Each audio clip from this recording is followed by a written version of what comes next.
Good morning. So for anybody who doesn't know me, my name's Rachael Davenport, and I'm here today to talk to you about some self-care tips for sleep, anxiety, and stress. So I own Core Therapies, which is a complementary therapy wellness centre on Tontine Street. We do all sorts of different treatments, and we do a lot of work with people who suffer with stress and anxiety and sleep conditions, as well as lots of other things going on as well. I do also own Core Therapies College, which is where I teach complementary therapies. And I have been asked to do this little talk for you today to give you some self-help tips. So I'm just going to wait for a few people to hop on live, and I am just going to get myself up on my phone so I can see me, because sometimes the comments don't come up on the actual screen. So I've just got myself up on my phone as well. There's not too much of a delay or a lag, which is quite nice. Last night when I was having a little pre-run practice of this, there was quite a bit of lag. So can the people that are watching at the minute, I can see 3 of you are on, can you just give me some thumbs up or some hearts to let me know you can see me and hear me okay? And then we can crack on. So just a little love, just let me know you can see me and hear me okay. I know that there is a bit of a delay, so I shall just wait for a moment. Do a little dance while we're waiting. Hey, I've got some hearts. Yay. Okay, so as part of the Southeast Creatives program to support creative and digital businesses, the Southeast Creatives have asked me to do this self-care tips for sleep, anxiety and stress talk with you today. So I've been invited by Creative Folkestone to go live today. Ta-da, here I am, as part of their Southeast Creatives program, which is of support for the creative and digital industries. To find out more, please go to the Creative Folkestone website and search Southeast Creatives. A link is also going to be added in the comments below. So that's awesome. So normally I know that the people who are invited on to do talks, it's all about business and supporting businesses and those sorts of things. I've been asked to come and do this talk because at the moment, people's well-being and self-care is so important. These are unprecedented times. We've never seen anything like this in our lifetime. I know we've seen things like Ebola and those sorts of things, but they've always been very focused in areas, and they've never really posed a direct threat to us.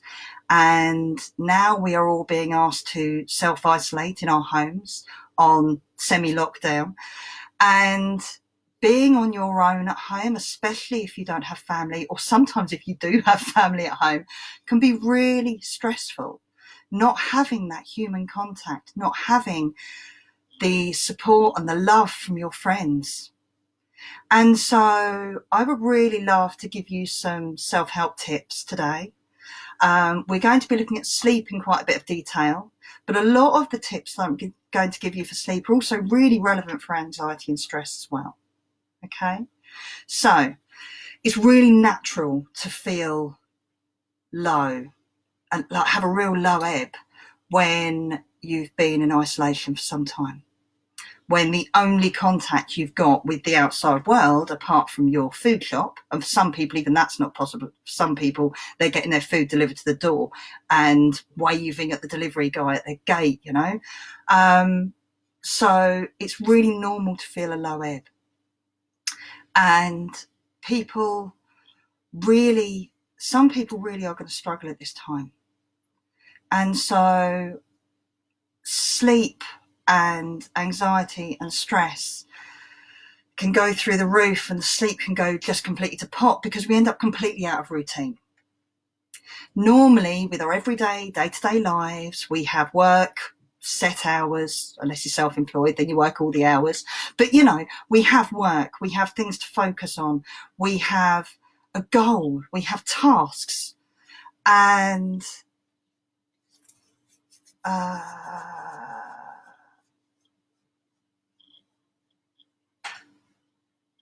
okay, so I've just seen a message that's popped up, and I'll read that in just a moment. So we have goals and we have tasks to do. Doesn't matter what you do, whether you are a stay-at-home mum and so you're looking after the house all day and then your children are coming home after school and you're supporting them. We've got our kids at home. We are trying to homeschool them with the support that the schools can give us. We are trying to keep some semblances of our businesses together. We are trying to work from home for our employers. All we've been furloughed. And so we're now just kicking around the house, not quite sure what to do. And it's really easy to get into a real dip of not getting dressed every day, of sleeping in when you normally wouldn't, of not knowing what the flipping day is. Okay. And so I just want to help give you a few tips so you can keep a little bit of normalcy and just try and, you know, reduce those stress levels, reduce the anxiety, you know, with everything that's going on with COVID-19. Anybody who suffers with anxiety, which a lot of people do, the anxiety is going through the roof through fear, fear for themselves, fear for loved ones, fear for children, fear for their husband who's going out to do the food shop, you know, when you're in the house, or the wife who's going out to do the food shop, or family members who are on the other side of the country or even just across the road, but you can't go and give them a hug. So, firstly, we're going to talk about sleep. That's really, really important because when everything goes to pot and our routines get kicked out of whack, sleep is usually the first thing to go. And so there are several things you can do to help improve your quality of sleep. One of them is yoga. So for anybody who's ever tried yoga, or even if you've never tried yoga, there are some amazing local yoga practitioners, and I know one of them was mentioned on this page yesterday, who are running live online yoga sessions. Yoga's amazing for really concentrating on the breath work, really calming the nervous system, and activating and also stretching out and relaxing muscles, because our bodies need movement, and we'll get onto exercise shortly. So if you've ever thought of trying yoga, or you've done it previously in classes, but you think it's not something that's accessible to you now, have a look, because they're being delivered live online and it's amazing. Meditation is an amazing, amazing tool. There are loads of free meditations that you can access. There's a particular app called Insight Timer. Now, when you download the app, it will ask you if you want to sign up. Don't sign up. Most of it's free. And you can access all sorts of meditations for sleep, stress, anxiety. And what it is, they're guided meditations. You have somebody talking to you in your earphones. You just lay back, concentrate on what they're saying, concentrate on the breathing techniques they're teaching you. And it just really helps to lower that heart rate down. Okay? And breathing. Breathing is such a big one. Now, both yoga and meditation do teach you how to breathe, but breathing's super important. We've all heard and all been told many, many times, you know, if you're having a panic attack or if you're feeling stressed or anxious, then you can really help to calm down the nervous system and calm down your heart rate by taking slow, deep breaths. Now, the reason this is really important, and one of the things that I teach is anatomy and physiology, so I'm going to get a little bit scientific here. You have several aspects to your nervous system, and two of those aspects are the sympathetic and parasympathetic nervous system. Now, they work against each other. So as you're breathing in, your sympathetic nervous system is increasing your heart rate. But as you're breathing out, your parasympathetic nervous system is slowing down the heart rate. So if you can breathe in for 4 seconds and then breathe out for 6 to 8 seconds, then you are slowing your heart rate down more than you're increasing it. So a demonstration of that would be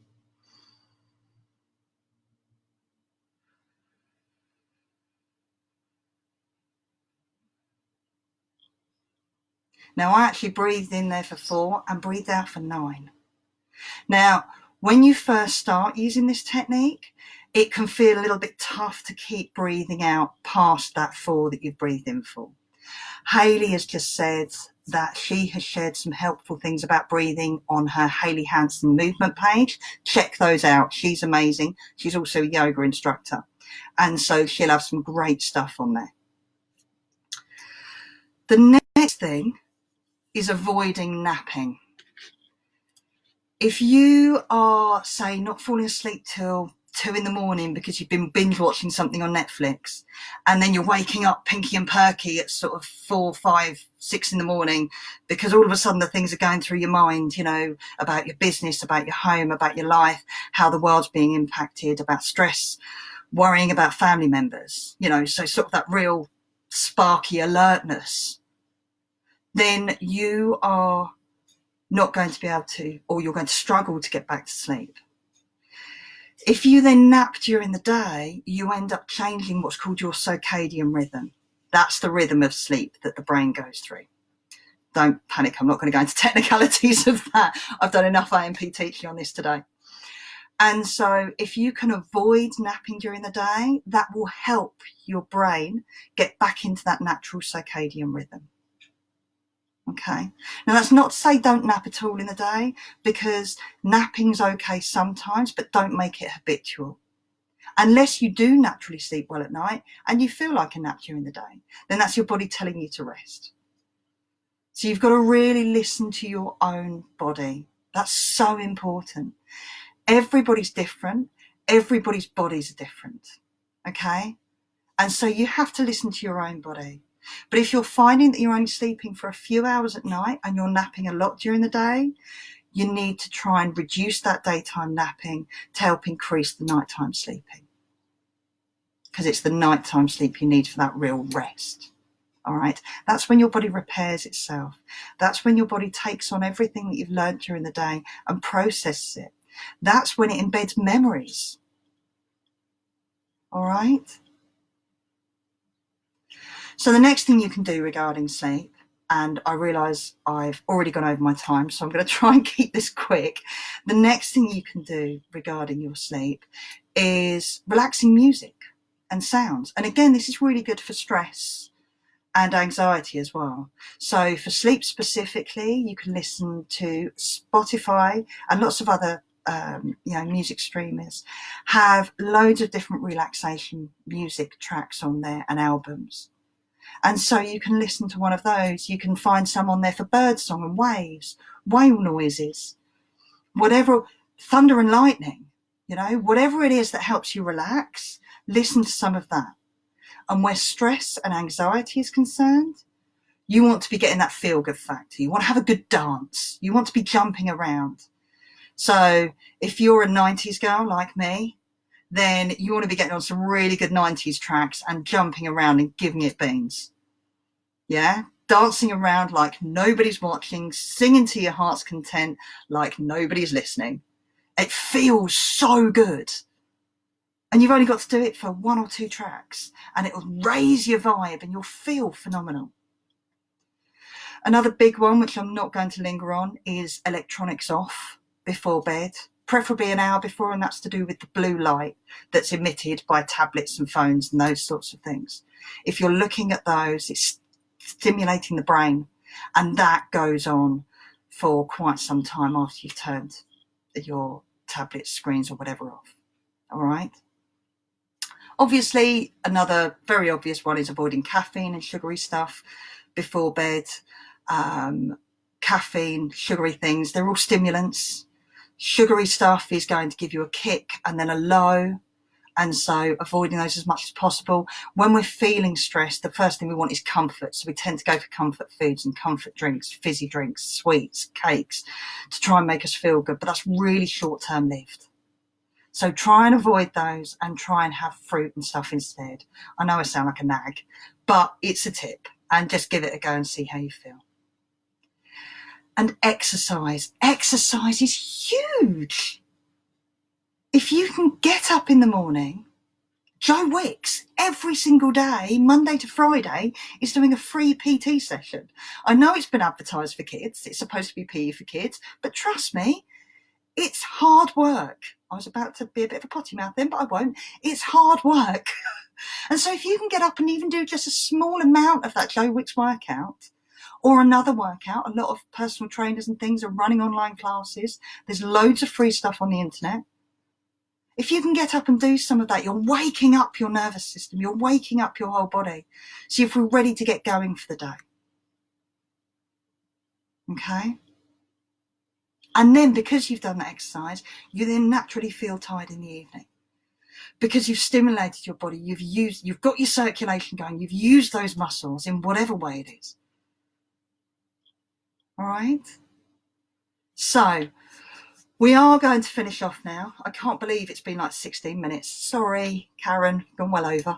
And I do just want to give you some hand reflexology points that you can do that are just really basic, that will help, again, along with the breathing, help to just relax you. And they're really great things. You can do this on your kids as well, or your partners. And so just little things just to really help bring down the symptoms of anxiety and stress. Okay? So the first thing is we're going to be working on your nervous system. And the point we're going to be looking at is called the solar plexus. And the solar plexus is just here. And the way that you can work on this and find it very easily, if you run your thumb from your middle finger down, just below where the joint is there's a natural dip. And you can just rotate on that. You can massage into it. Normally you would do this with quite a relaxed hand. So your fingers are quite relaxed and you can really feel into that dip then. And just rotate on it for a couple of minutes, both hands. Okay? So like I say, from the middle finger, trace your thumb down to just below the joint and you've got that dip. That is your solar plexus. All right? Another quick tip for anybody who's suffering with shoulder pain right now, this section here, this joint just under the little finger and up to the ring finger, that's your shoulder. And again, you can just massage over that.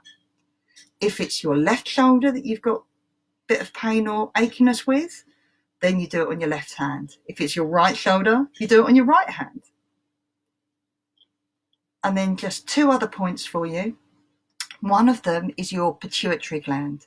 Now, for anybody that doesn't know, the pituitary gland is a gland in the brain, and it tells organs in the body and glands in the body when to release certain hormones. And it also releases certain hormones itself. So this is about hormone regulation. Now you find your pituitary gland in the swirl in the center of your thumbprint, okay? And you can just hook into that and rotate on it. So a really easy way of doing that is pressing one thumb on top of the other and hooking into it. All right, and just rotating on it. Again, you can just do that for a minute or so, and that will help with balancing the hormones. And then the final tip, which is specifically for sleep, is targeting what's called your pineal gland. Now, this gland releases the hormone melatonin, and it's the hormone melatonin that tells your brain that it's time to sleep when it starts getting dark, okay? And you can find this one just on the side of your thumb. You've got the bone at the joint, and just above that bone is a dip. If you massage into that, you can then find, there we go, just there. All right, so just massaging into that, you can then help to stimulate that particular gland. So, solar plexus, shoulder, pituitary, and pineal gland. I hope this has been helpful for you. I see that somebody's already replied to Elizabeth's comment. Okay, good. I hope this has been helpful for you. This is going to be uploaded apparently to the page, so feel free to come back and check out all those hints and tips again. And if you've got any questions, please feel free to put any comments and questions and stuff in, and I'm going to come back and check later on and answer any questions directly for you, okay? Or you can find me on the Core Therapies or Core Therapies College pages, and you can contact me directly if it's a question you want to ask that isn't that you don't want to ask publicly. You feel free to message me there. All right. Have a fabulous day. Enjoy the sunshine. Please, please, please stay at home unless you really need to go out. And if you do need to go out, be safe. All right. And I will see you on the other side. Take care, my lovelies, and look after yourselves.